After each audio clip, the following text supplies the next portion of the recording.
नमस्कार बंधुरा शुभ सकाल। आपनारा देखছেন पुष्पर बांगाल हेसेल। आज आमी बानिए देखाबो आपनादेरके फिश पकोड़ा भिन्न स्टाइले भिन्न स्वादेर।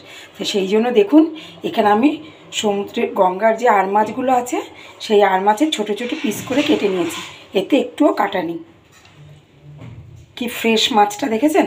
আর নিয়েছি ধনেপাতা, সামান্য পরিমাণে আদা, কয়েক কোয়া রসুন, একটু কাঁচা লঙ্কা, একটুখানি পেঁয়াজ। এটা আমি পেস্ট করে নিয়ে এসে আপনাদের দেখাচ্ছি।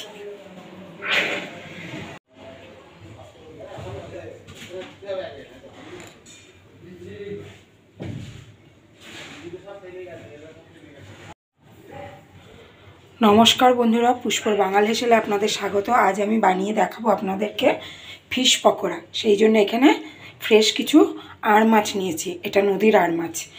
আর এখানে নিয়েছি ধনেপাতা, আদা, রসুন, কাঁচা লঙ্কা, পেঁয়াজ, একটু পাতিলেবু।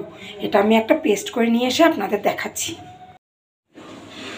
দেখুন বন্ধুরা, পেস্টটা আমি আধ ভাঙা করে পেস্ট করেছি, পুরো মিহি পেস্ট করিনি। এটা রেখে দিলাম।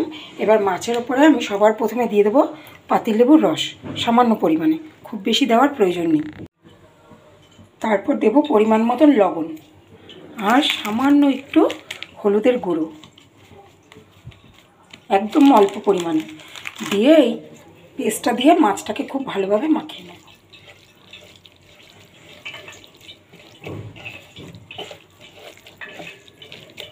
এটা আপনাদের হাতে যদি সময় থাকে বন্ধুরা, আপনারা মাখিয়ে 10 মিনিট রেখে দেবেন, তাতে টেস্টটা আরও বেশি ভালো হবে।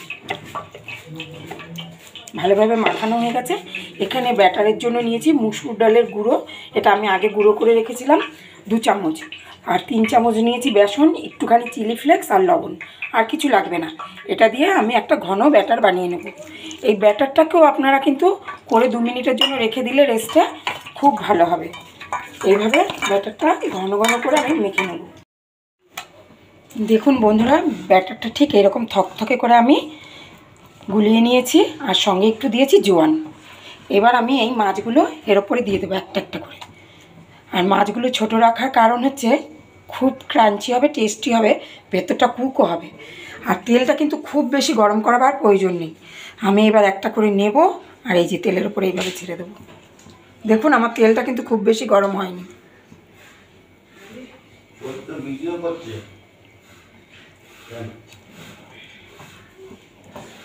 এইভাবে একে একে আমি সবগুলো পকোড়া ভেজে দেব।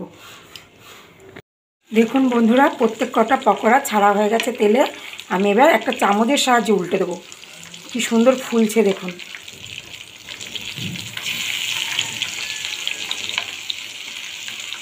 অবশ্যই একটা পিঠ হলে তারপর আরেকটা পিঠ দেবেন উল্টে।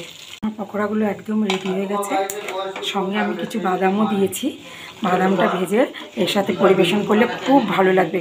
গরম গরম মুড়ির সাথে সন্ধ্যের আড্ডা জমে যাবে। দেখুন বন্ধুরা, পরিবেশনের জন্য একদম রেডি হয়ে গেছে আমাদের ফিশ পকোড়া। আর ডেকোরেশনের জন্য আমি দিয়েছি কিছুটা কারি পাতা আর কাঁচা চিনেবাদাম ভেজে। এইভাবে বানিয়ে সন্ধ্যের চা কফির সাথে জমিয়ে আড্ডা দেন। ভালো থাকবেন, সুস্থ থাকবেন, দেখতে থাকবেন পুষ্পর বাংলাদেশ। ফিরে আসছি পরের ভিডিওতে।